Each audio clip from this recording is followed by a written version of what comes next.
Hello बच्चों, welcome to semester वाला। तो बच्चों, लास्ट लेक्चर में हमने डिस्कस किया था diesel cycle, what are the different process, and today we are going to discuss about the analysis of diesel cycle. ठीक है। जो चारों प्रोसेस होते हैं उन प्रोसेस में कितना वर्क डन होता है और क्या क्या डिफरेंट हीट ट्रांसफर्स हैं और हीट रिजेक्शंस है। तो ये सारी क्वांटिटीज जो है इनके बारे में हम वन बाय वन करके डिस्कस करेंगे। बट बिफोर मूविंग अहेड एक बार फिर से वापस से डीजल साइकिल को रिवाइज कर लेते हैं। तो देखो, हमने कहा था कि डीजल साइकिल जो होता है it is exactly same like auto cycle.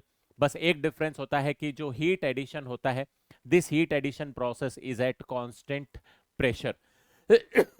Auto cycle में आपने देखा था कि ये प्रोसेस जो होता था वो कांस्टेंट वॉल्यूम पे होता था, बट यहाँ पे जो हीट एडिशन का प्रोसेस है that is at constant pressure.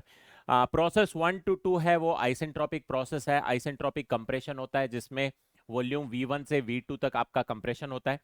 2 से 3 का प्रोसेस जो होता है that is called as the constant pressure heat addition process. 3 to 4 का जो प्रोसेस होता है that is called as the isentropic expansion. इसको हम जनरली पावर स्ट्रोक भी बोलते हैं बिकॉज यहाँ पे हमें वर्क डन बाहर मिलता है। And 4 to 1 is again heat rejection process जो कि कांस्टेंट वॉल्यूम पे होता है। तो अब इन चारों प्रोसेसेस के लिए हम वन बाय वन करके डिस्कस करेंगे what are the different parameters. So start with process 1 to 2। तो 1 से 2 का जो प्रोसेस है हमने पता है आइसेंट्रोपिक प्रोसेस है। तो आइसेंट्रोपिक प्रोसेस जो होता है उसके लिए हमें पता है P V to the power gamma equal to constant होता है। अगर P V to the power gamma equal to constant है तो हम लिख सकते हैं P one V one to the power gamma is equal to P two V two to the power gamma. और यहां से आप लिख सकते हो P two by P one अगर हम करेंगे तो P two by P one will be equal to V one by V two की पावर गामा। और V one by V two हमें पता है कि ऑटो साइकिल हो या डीजल साइकिल हो दोनों साइकिल के अंदर इसको कंप्रेशन रेशियो से डिनोट करते हैं जिसको हम लिखते हैं R. So this becomes R की पावर गामा। तो यहां से अगर आप देखोगे तो आपको प्रेशर मिल जाएगा। Pressure will be equal to P two is equal to P one multiplied by R की power gamma. And you will see कि ये रिलेशन बिल्कुल सेम है, एग्जैक्टली सेम है जो हमें ऑटो साइकिल में भी मिला था। Second, moving to the temperature. Temperature जो होता है उसको हमें पता है T V to the power gamma minus one equal to constant होता है। तो अगर टेम्परेचर की हम बात करें तो I can write T one V one to the power gamma minus one is equal to T two V two to the power gamma minus one. और यहां से आप लिख सकते हो T two by T one. So T two by T one will be equal to V one by V two की power gamma minus one. And V one by V two is again हमारा R होता है। So this becomes R की power gamma minus one. तो यहां से आप अगर देखोगे तो exactly you will get the same relation T two by T one is equal to T two is equal to T one into R to the power gamma minus one. ये exactly same relation है जो हमें auto cycle में भी मिला था। So process 1 to 2 में हमें टेम्परेचर्स और प्रेशर मिल गए हैं। Now moving to the process 2 to 3। 2 से 3 का जो प्रोसेस है अगर आप देखोगे 2 से 3 ये क्या है, प्रेशर इक्वल टू कांस्टेंट। अगर किसी प्रोसेस में प्रेशर इक्वल टू कांस्टेंट होता है तो अगर आप ध्यान से देखो पीवी इक्वल टू एनआरटी या फिर पीवी इक्वल टू एमआरटी हम अगर लगाते हैं तो प्रेशर अगर कांस्टेंट हो जाता है तो एम और आर तो कांस्टेंट ही है। तो आपको पता चलता है वॉल्यूम डायरेक्टली प्रोपोर्शनल हो जाता है टेम्परेचर के। सो अगर आप देखो तो P2 या फिर लोकेशन 2 से 3 में अगर हम जाएंगे तो P2 will be equal to P3। ये तो हमें पता ही है P2 will be equal to P3 क्योंकि प्रेशर इक्वल टू कांस्टेंट है। और इस प्रोसेस के लिए आपको V और T के बीच में relation you can get. So you can see that V3 or you can say T3 by T2 is equal to V3 by V2. Okay, temperature is directly proportional to volume. Okay, तो अब अगर देखोगे तो जब हमारा process 2 to 3 चलता है तो अगर आपने देखा होगा when it is going from 2 to 3 तो आपका वॉल्यूम चेंज हो रहा है। दिस इज योर लोकेशन 2 और ये आपका लोकेशन 3 है और इसमें आपका हीट एडिशन हो रहा है। बाहर से आप you are supplying Q supply, ठीक है, क्यू एडिशन। तो अगर आप ध्यान से देखो तो वॉल्यूम 2 से 3 की तरफ जाते हैं। तो वॉल्यूम 2 से 3 की तरफ जाते हैं तो ये जो रेशियो होता है V3 बाई V2 इसको हम डिफाइन करते हैं with ratio that is called as alpha. इसको बोलते हैं कट ऑफ रेशियो। ठीक है, ये वो लोकेशन है जहां पे आपका हीट सप्लाई बंद होता है। तो यहां से हम हीट सप्लाई शुरू करते हैं और यहां तक चलते जाते हैं और यहां पे जाके हम हीट सप्लाई बंद कर देते हैं। तो जिस लोकेशन पे हीट सप्लाई बंद करते हो उस लोकेशन पे क्या वॉल्यूम है डिवाइडेड बाय जो आपका स्टार्टिंग हुआ है। जनरली ये रेशियो जो होता है इसकी रेंज होती है alpha ranges from somewhere around 1.2 से लेके 2.5 के आसपास तक। इस रेंज में आपका ये अल्फा रहता है मोस्ट ऑफ द इंजन्स के लिए। तो यहां से अगर आप देखोगे तो T3 can be written as T3 by T2, T3 by T2 can be written as alpha, so it can be written as T2 multiplied by alpha. और अगर आप T3 को T1 की टर्म्स में लिखना चाहो तो T2 is equal to T1 R to the power gamma minus 1 multiplied by alpha. So this becomes the relation in terms of T1 and R. Okay, so pressure जो होता है वो कांस्टेंट रहता है, P2 इक्वल टू P3 हो जाता है और टेम्परेचर का जो रिलेशन है T3 is equal to T1 R to the power gamma minus 1 into alpha. ठीक है, नेक्स्ट हम जाते हैं कि what is the amount of heat added, heat कितना ऐड हुआ है। तो यहां से आप निकाल सकते हो Q added will be equal to, since आपका प्रोसेस जो है वो कांस्टेंट प्रेशर प्रोसेस है, तो कांस्टेंट प्रेशर प्रोसेस के लिए हमें पता है हीट एडिशन जो होती है उसको हम डिनोट करते हैं M into C P into delta T.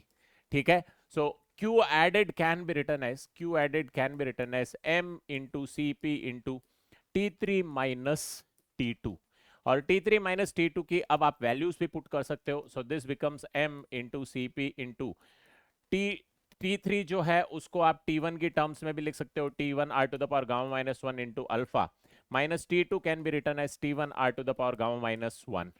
ठीक है, तो यहां से T1 R to the power gamma minus 1 common आ जाएगा।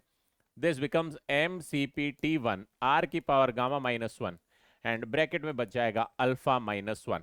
So this is what is the net heat, or not net heat, it is the heat that is added in constant pressure process. I hope आपको ये सबको समझ में आया होगा। देखो कांस्टेंट प्रेशर प्रोसेस पे अगर पीवी डायग्राम पे कोई भी कांस्टेंट प्रेशर मैं बना रहा हूं तो यहाँ पे जो हीट एडेड होती है, सिंस आपका प्रेशर कांस्टेंट है तो सीपी लगेगा। ठीक है, जो स्पेसिफिक हीट होती है that is constant pressure specific heat. ठीक है, सो ये आपकी हीट हम ऐड करते हैं। So this is process 2 to 3. Now let's go to process 3 to 4. 3 से 4 का जो प्रोसेस है, 3 से 4 का प्रोसेस अगेन आपको पता है PV to the power gamma equal to constant होता है, आइसेंट्रोपिक प्रोसेस है। तो अगर ये प्रोसेस है तो क्या मैं इसके लिए लिख सकता हूं P3 V3 to the power gamma is equal to P4 V4 to the power gamma.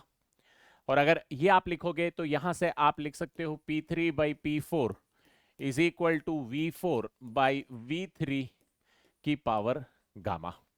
Okay, so P3 by P4 higher pressure by lower pressure is equal to higher volume by lower volume की power gamma. Now what is V4? V4 अगर आप गौर से cycle को देखो तो आपको पता चल जाएगा कि V4 जो है वो V1 के बराबर है। ठीक है, दिस इज लोकेशन 4, लोकेशन 4 और लोकेशन 1। ठीक है, दोनों एक ही हैं, तो V1 और V4 दोनों बराबर होते हैं। ठीक है, तो अगर आप यहां से ध्यान से देखो this is to location like this, तो अगर आप देखो V3 से V4 की तरफ जा रहे हैं तो V3 से V4 is equal to V1 है। ठीक है, तो can I write this is equal to V1 by V3 की पावर गामा। ठीक है, और अगर ये आपको दिया है तो आप एक छोटा सा मैं तिगड़म लगाता हूं, इसको V2 से ऊपर नीचे मल्टीप्लाई कर देते हैं। ठीक है, ये जो अंदर V1 बाई V3 लिखा है इसको V2 से ऊपर नीचे मल्टीप्लाई कर देंगे। अगर ऊपर नीचे मल्टीप्लाई करोगे तो ये दोनों आपस में कैंसिल हो जाएगा, तो V1 बाई V3 बच जाएगा जो कि यहाँ पे है। अब ऐसा मैं क्यों कर रहा हूं? ऐसा इसलिए कर रहा हूं बिकॉज V1 बाई V2 का रेशियो हमें पता होता है। सो V1 by V2 is nothing but it is R, और V2 और V3 का रेशियो भी हमें पता होता है। तो V3 बाई V2 अल्फा होता है, तो this will become 1 by alpha. तो यहां से अगर आप देखोगे तो P3 by P4 can be written as R divided by alpha की पावर गामा। ठीक है, और ये जो होता है इसको हम एक्सपेंशन रेशियो भी बोलते हैं।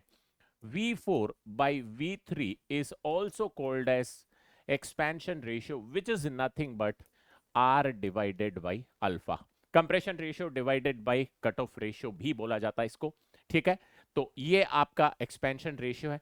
तो यहां से आप P4 निकाल सकते हो, तो P4 can be written as, P4 को ऊपर ले जाओ, R बाई अल्फा को नीचे ले आओ, So this can be written as P3 into alpha की power gamma divided by R की पावर गामा। ठीक है, ये अल्फा जो है ये P4 जाएगा तो ये इधर आएगा तो अल्फा ऊपर चला जाएगा, आर नीचे आ जाएगा। ठीक है, तो यहां से देखोगे तो P4 is equal to P3, so P4 can be written as P3 alpha की power gamma divided by R की पावर गामा। और P3 क्या है? P3 को आपको पता है, P3 आपने ऑलरेडी लिखा हुआ है, P3 is equal to P2 के बराबर था, और P2 क्या था? P1 into R alpha. So P1 into R की पावर अल्फा, आर की पावर गामा, अल्फा की power gamma divided by R की पावर गामा। तो यहां से आर की पावर गामा, आर की पावर गामा कैंसिल हो जाएगा, and you will be left with P1 into, so P4 is equal to P1 into alpha की power gamma. Is it clear? So आपका P4 जो प्रेशर हो जाएगा that can be return in terms of P1 alpha की power gamma. Is it clear? Okay, तो ये आपका pressure का रिलेशन आ गया। अब दूसरा हम टेम्परेचर का रिलेशन लिख सकते हैं। सो टेम्परेचर का relation will be equal to TV to the power gamma minus one equal to constant. तो यहां से लिख सकते हो T3 V3 की power gamma minus one is equal to T4 V4 की पावर गामा माइनस वन। तो यहां से आप T3 बाई T4 लिख सकते हो। So T3 by T4 is equal to V4 by V3 की पावर गामा माइनस वन, और V4 बाई V3 क्या है? That is R by alpha. So R by alpha की पावर गामा माइनस वन। ठीक है, तो यहां से आपका T4 आ जाएगा। So T4 can be written as T3 alpha की power gamma minus one divided by R की पावर गामा माइनस वन। ठीक है, ये हो जाएगा, क्योंकि ये T4 ऊपर जाएगा तो R नीचे आएगा और अल्फा ऊपर चला जाएगा। So this becomes T3 into alpha की power gamma minus one divided by R की पावर गामा माइनस वन। और T3 हमें पता है, T3 is equal to T2 into alpha था, T2 इंटू अल्फा की power gamma minus one divided by R की power gamma minus one. और T2 क्या था? T2 is equal to T1 into R की पावर गामा माइनस वन। ठीक है, so this becomes T1 into r की power gamma minus one divided by r की power gamma minus one. और ये अल्फा इंटू अल्फा की power gamma minus one है, तो alpha one power minus one है, ये कैंसिल हो जाएगा। दिस विल बिकम अल्फा की पावर गामा। ठीक है, सो दिस बिकम्स अल्फा की पावर गामा। r की पावर गामा माइनस वन ऊपर नीचे कैंसिल हो जाएगा। ठीक है, so you will be left with T4 is equal to T1 alpha की पावर गामा। ठीक है, तो ये आपका अगेन प्रेशर और टेम्परेचर का रिलेशन जो है वो अल्फा की पावर गामा में ही आ जाता है। P4 is equal to P1 alpha की पावर गामा। वैसे इनफैक्ट आपको ये सब करने की जरूरत नहीं थी, ये सब आपको करने की जरूरत इसलिए नहीं थी बिकॉज अगर प्रोसेस 4 to 1 देखते हो आप, प्रोसेस 4 to 1 क्या है? Volume equal to constant process है। अगर volume equal to constant process होता है तो क्या pressure directly proportional to temperature हो जाता है?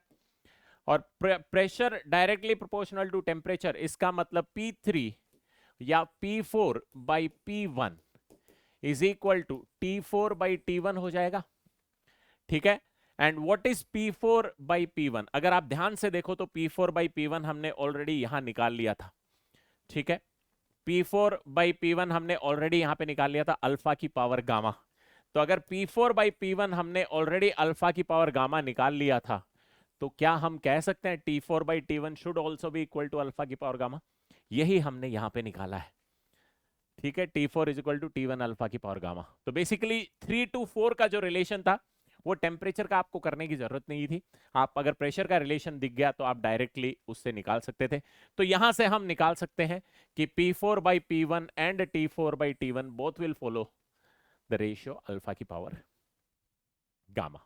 Is it clear? So process 4 to 1 के रिलेशन हमने देख लिया, and now we will see the last quantity that is heat rejection. तो हीट रिजेक्शन, सिंस ये प्रोसेस क्या है? कांस्टेंट वॉल्यूम प्रोसेस है, तो यहां पे क्या आना चाहिए? m इंटू CV लिख दूं मैं, m CV डेल्टा T। ठीक है तो क्या इसको लिख सकता हूं? m into CV into delta T is T4 minus T1, और T4 आपको पता है क्या है? T1 इंटू अल्फा की power gamma. So this can be written as m into CV into T1 alpha की पावर गामा माइनस T1, और यहां से आप T1 कॉमन ले लेंगे तो अगर यहां से T1 कॉमन ले लेंगे तो आपका हीट रिजेक्शन जो हो जाएगा, Q rejection will become M into CV into T1 common आ गया, अल्फा माइनस अल्फा की पावर गामा माइनस 1। ठीक है, T1 कॉमन आ गया, अल्फा की power gamma minus 1। Is it clear? Okay, so चारों प्रोसेस हमने देख लिए हैं। तो एक बार फाइनल हम रिवाइज कर लेते हैं। What are the different parameters that we have? Okay, so सबसे पहले हमने देखा है P2 is equal to P1 into R की power gamma. Then you have P3 that is equal to P2 that is equal to P1 R की power gamma. And last you have P4. P4 is equal to P1 into alpha की power gamma. So this is the relation between all the pressures. Next, moving on, the temperatures. We know that temperature T2 is equal to T1 R की power gamma minus 1. Then you have T3 is equal to T2 alpha, that is T1 R की power gamma minus 1 into alpha. Okay, and T4 last is T4 is equal to T1 alpha की power gamma. तो ये सारे temperature और pressure के relation हो जाएंगे. And we have last quantity that is heat added. Heat added will be equal to M into CP into T1 R की power gamma minus 1 multiplied by alpha minus 1. ठीक है, ये आपका heat added था, इसमें MCP आता है. और दूसरा है heat rejection, that is equal to M into C1 into T1 into alpha की power gamma minus 1. Okay, so ये सारे आपके पैरामीटर आ जाते हैं. पूरा जो डीजल साइकिल है उसका एनालिसिस है. Okay, so I hope everybody has understood what are the different process in diesel cycle. ठीक है, सारे प्रोसेस का हमने चारों प्रोसेस का एनालिसिस भी कर लिया.